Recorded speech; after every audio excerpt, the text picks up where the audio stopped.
चंद्र ग्रहण व सूर्य। एक बात बतलाता हूं,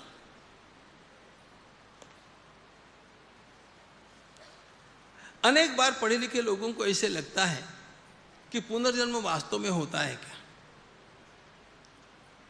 विज्ञान की दृष्टि से एक बात का विचार करो। विज्ञान की दृष्टि से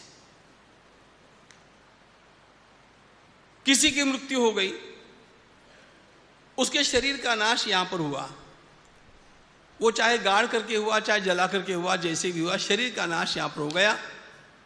शरीर बना है पंचभूतों से, पृथ्वी जल तेज आकाश और वायु, इनका बना हुआ पुतला ये शरीर है। तो पृथ्वी जल तेज आकाश और वायु ये पांचों पंच महाभूतों में मिल गए। लेकिन हम केवल पृथ्वी जल तेज आकाश और वायु नहीं है ना, हमारे भीतर में चेतना भी है। वो चेतना कहां गई? नष्ट हो गई। नष्ट हो गई कहने वाला अवैज्ञानिक है, क्योंकि विज्ञान इस बात को कहता है कि शक्ति नष्ट नहीं होती है। There is law of conservation of energy. शक्ति है तो वो नष्ट होगी नहीं, वो केवल परिवर्तित होगी। तो मेरा प्रश्न यह है, हमारे जो 5 तत्व है, पृथ्वी जल तेज आकाश वायु, वे पंच महाभूतों में मिल गए, भीतर की चेतना का क्या होगा? वो कहीं न कहीं जाएगी,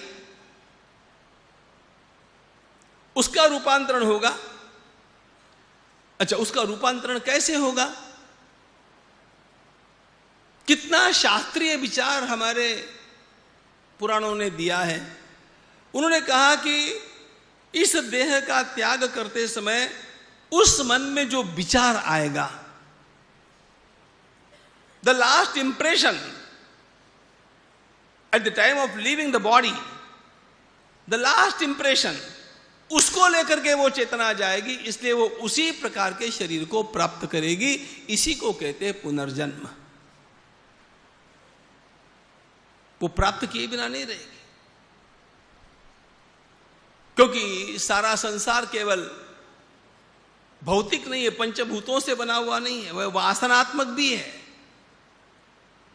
और उन वासनाओं के कारण जन्मा येणे लागे वासनेच्या संगे।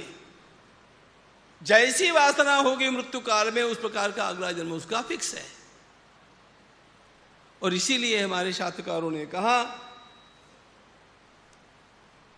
कम से कम अंत काल में तो भी मनुष्य को, अंतिम दिनों में तो भी मनुष्य को पूरा धर्माचरण करते हुए वासना को शुद्ध करना चाहिए।